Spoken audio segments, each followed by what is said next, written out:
Do you know it's story time, story time, story time? Do you know it's story time in our classroom today?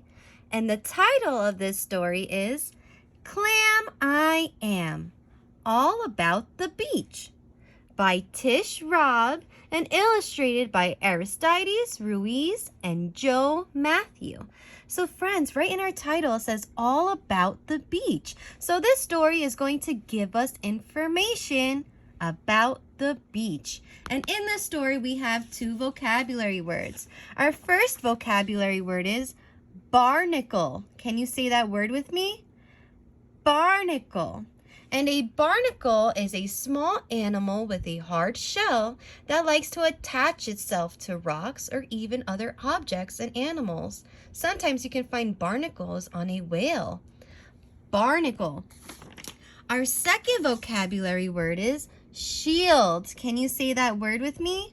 Shield. And shield is a hard outer shell that can help protect an animal. So this is a clam, and this is the inside of a clam. So the hard shell is its shield to help protect the other animals trying to eat the soft inside of a clam. Okay, shield. Now let's begin our story. Clam-I-Am. Hello, I'm the fish. To the beach let us go. The Fish Channel asked me to star in the show. It is called Fish and Friends. You can be in it too. Your mother will not mind at all if you do. Today on our show, we are off to explore where the sea meets the sand at the edge of the shore. Here where the waves crash in bubbles of foam, you'll meet lots of creatures who call the beach home. Meet my friend Clam-I-Am. She would like to say hi. She lives in the sand. She's a little bit shy. Clam-I-Am has two shells. They have rings you see here. Rings show how much she has grown every year. See this hole in the sand? Well, thing one, and I know it means there's a clam in the sand down below. A clam has one foot that helps it move about. Clams pull salt water in and spit salt water out.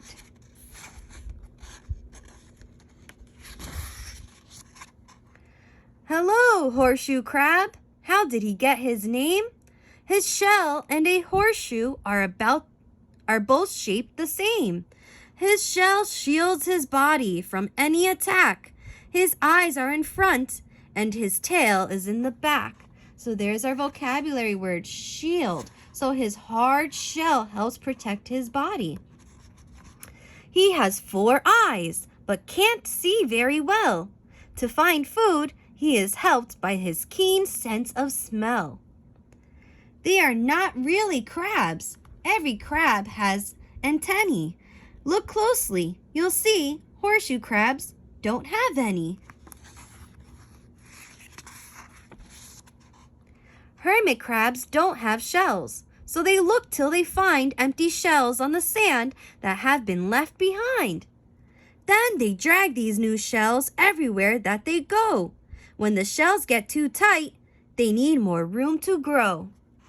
So each crab starts to hunt for a new shell to use.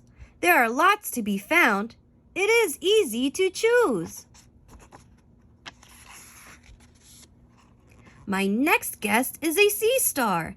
He told me today that each of his 5 legs is known as a ray. If a sea star gets hurt and it loses a ray, a new ray begins to grow back right away. Sea stars are quite slow when they move around.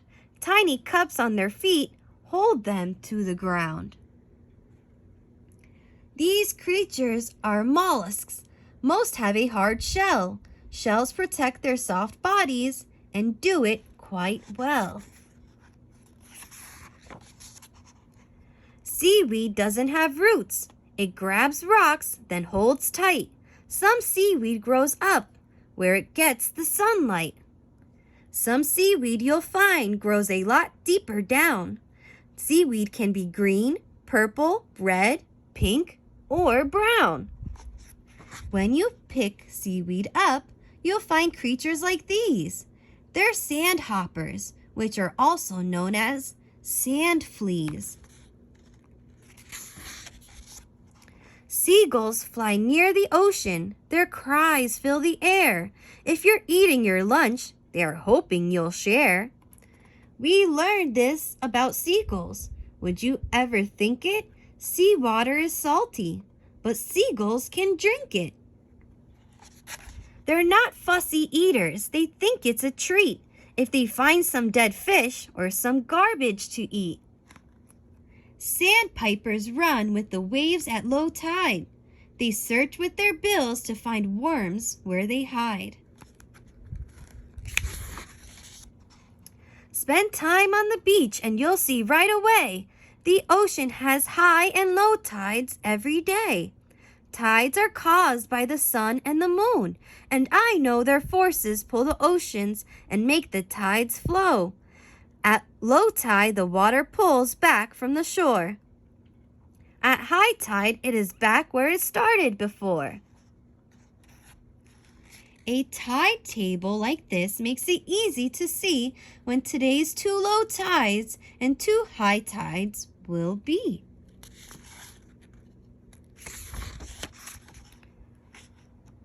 If you walk on the beach at low tide, you will find all kinds of sea creatures the tide left behind.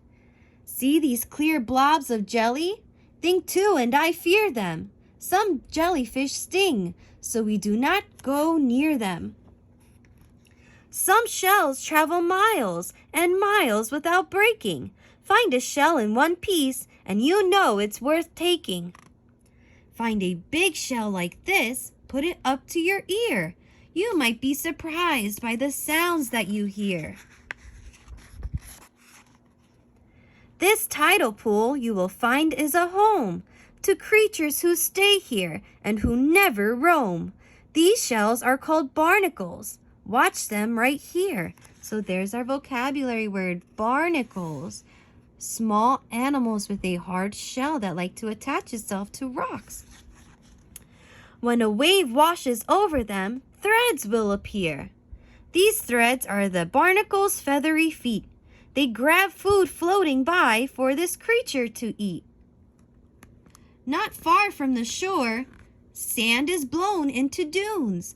Dunes are home to crabs, birds, rabbits, mice, and raccoons. When we go to the beach, we make sure that we take some old sneakers, a pail, a small net, and a rake.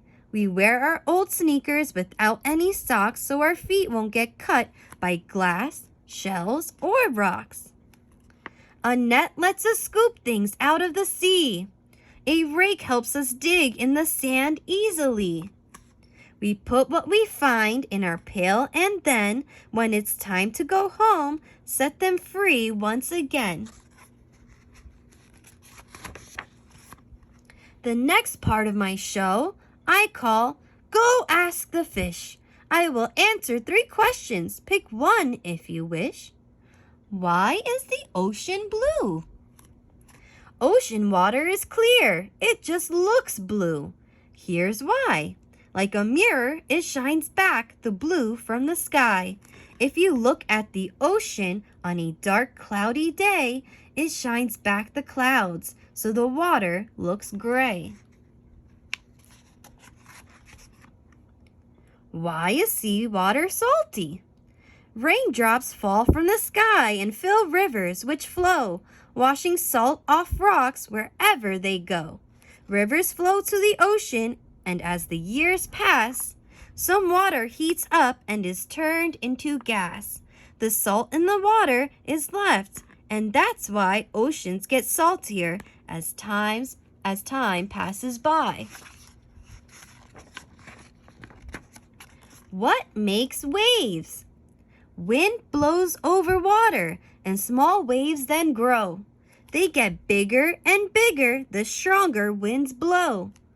They keep going and growing and head toward the land. Then the waves hit the beach and they crash on the sand. When the strong winds die down, then the waves die down too, until the next time when the wind blows on through.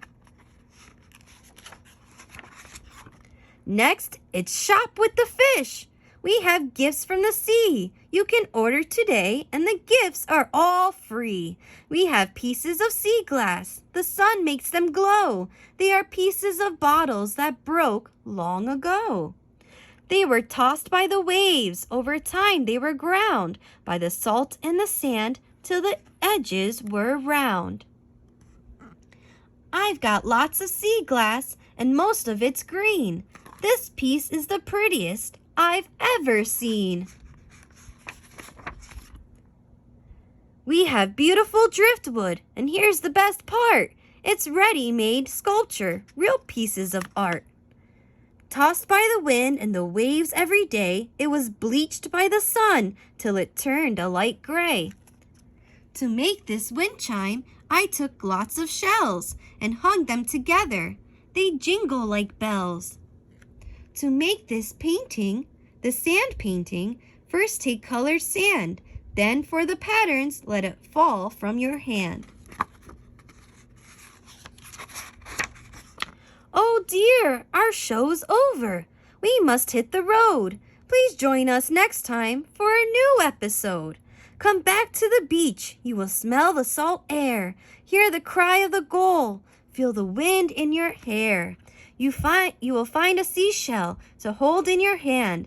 Build a high castle. Dig your toes in the sand.